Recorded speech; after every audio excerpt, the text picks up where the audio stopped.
Welcome to AdventureSphere. This channel is dedicated to missing people who are missing with a vehicle. In the process of creating this database, we are creating a volunteer sonar search and recovery dive team to search for the people featured on our channel. Our services are free of charge. We ask you to consider subscribing, watch our content, and help spread awareness of our endeavor.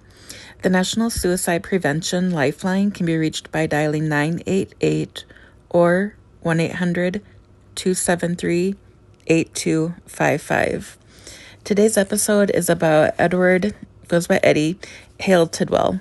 He was 31 and went missing from Marion, Kentucky. His last date of contact was Monday, December 14th, 1981. Eddie was driving a yellow 1974 Chevy Bel Air with Kentucky license plates AKV215. The car has a cracked passenger windshield and has rust spots as well. If we were able to find his vehicle, it will most likely just be the frame or too deteriorated to recover the vehicle. But if his remains are there in the vehicle, authorities could retrieve them. Speaking of which, if another recovery team finds him first, the Kentucky State Police Department can be reached at 270-676-3313. Eddie's case number is 02820045. His birth date is March 20th, 1950. At the time of recording this video, he would be 72. That fateful Monday, Eddie told his wife he was going to go see a man about a job in Sturgis, Kentucky. Eddie may have planned to buy alcohol and may have been intoxicated when he disappeared. Eddie has a history of working as a river deckhand for several river-related businesses. He wasn't working when he vanished and had applied for unemployment benefits. The man Eddie was supposed to meet may have been a foreman from a river industry business in southern Illinois, but has never been identified. Eddie has no criminal record nor indications of trouble in his life. He left behind his wife and 2 young daughters. He was declared legally dead, I think it was in 1991. He is a U.S. Army veteran. Let's see here. So Marion, Kentucky and Sturgis, Kentucky are about 20 miles apart. Somebody on Web Sleuth had stated that at the time, at least, Sturgis was a dry town. So if he was going to go buy alcohol, he would have needed to go to the next town over, called Morganfield, to legally purchase the alcohol unless he knew a bootlegger in the area. The day after Eddie disappeared, he was to go to the Kern-McGee mines in Marion, Illinois. That's a 5-hour drive one way, so I'm thinking he was probably just going there for fun. I don't think he would drive 10 hours for work each day, unless he would just commute home on the weekends, perhaps. So the weather when Eddie disappeared, the high that day was 47 and the low was 31. Sunrise was at 7:02 a.m., sunset at 4:40. And after 8 p.m., there was light snow, but it didn't accumulate. So if he was missing in the evening, he was trying to come home, he very easily could have caught a patch of black ice and went off the road. Some questions I had for his family or friends. What was his home address and the destination addresses where he would go to pick up alcohol, if he did in fact do that? And then if they knew where he was going exactly in Sturgis. What other places did he frequent? Had he given any possessions away in the month or 2 prior to his disappearance? Does he like driving on the main roads or back roads? Does he drive at night?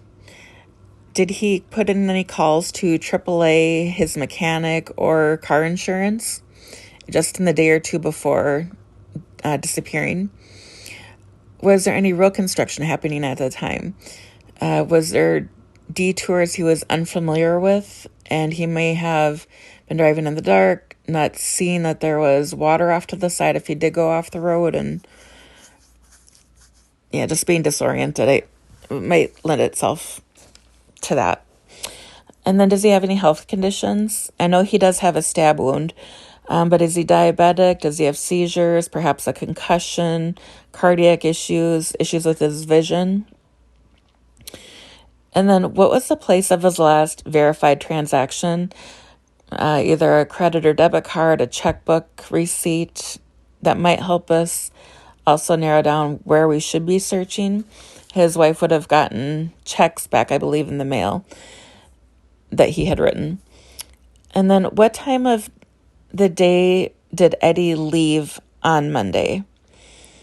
When I'm looking around here on the map, so the places I'm going to mention are shared with my blessing, so Eddie can be reunited with his family, regardless who higher powers work through. The description box has our email address if you'd like to share insight on any cold case, know someone missing with a vehicle and would like them featured on our channel and searched for, or to donate equipment. The video of Google Earth has a measurement from our current best starting location, and then it goes out to possible search areas. We focus on bodies of water within 5 miles of their last known location, and then within 5 miles of their destination. If an area has been heavily searched, we may expand the search area, but please keep in mind that accidents tend to happen closer to home. So just looking around his hometown of Marion, there's water on the Nungent Road. It's about 3 miles southwest of town. And the thing about that is that from Marion, Sturgis, I believe, is straight north. So this would have been in the opposite direction. He may have come home from, let's see here. So Morganfield, I believe it's another few miles north of Sturgis. So if he would have gone there, made his way back, he could have overshot the house and then gone onto this pond here on Nunjet Road. Then there's Lake George. It's about 2.25 miles southwest of town. And then the Cumberland River is about 19 miles out of town, but it's a big body of water. And there's also another park, I forget what it's called there, but it's a really big water area. It's beautiful. It might give him some time to just stew about things. And then if he's in Sturgis and loses his way, there's the Tidwell River. It runs along Highway 923, and there's also a bridge over the Tidwell River on Highway 365. Those would both be good areas to look at. If memory serves me, I did this the day before, but I want to say the water on Tidwell and the Ohio River. The Ohio River is about 10 miles out. They look very shallow on the map. It would be good for us now to check it because the water is reduced, but you also want to think about water, was it 30, 40 years ago now?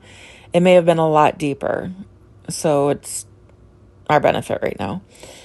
And as well, if he did go off into one of these bodies of water, trees very easily could be full grown right now and have started growing after he went into the water. So you have to look at things how they might have been and not what they are like right now. And then the last one here is in Morganfield. There's a large lake to the east of town. It's on South Weber Street. And if we're going in there with our search teams with the big trailers in back, there's a place called Camp Breckenridge Museum and Art. It has a little bit further of a walk down to the water there, but it's got a much bigger staging area. But the South Weber Street would be much closer to put the boat in at. So if you'd like to help Eddie's family find him, please subscribe, give the video a thumbs up, and ring the notification bell to receive progress reports. I'll let the video run out here just a few more minutes so you can see the entire search area. If you see something I missed, please let me know in the comment section below. Other search teams may use this information when they're planning their trips out and they could use your input. Thanks for watching, stay safe, and remember that we love you.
you.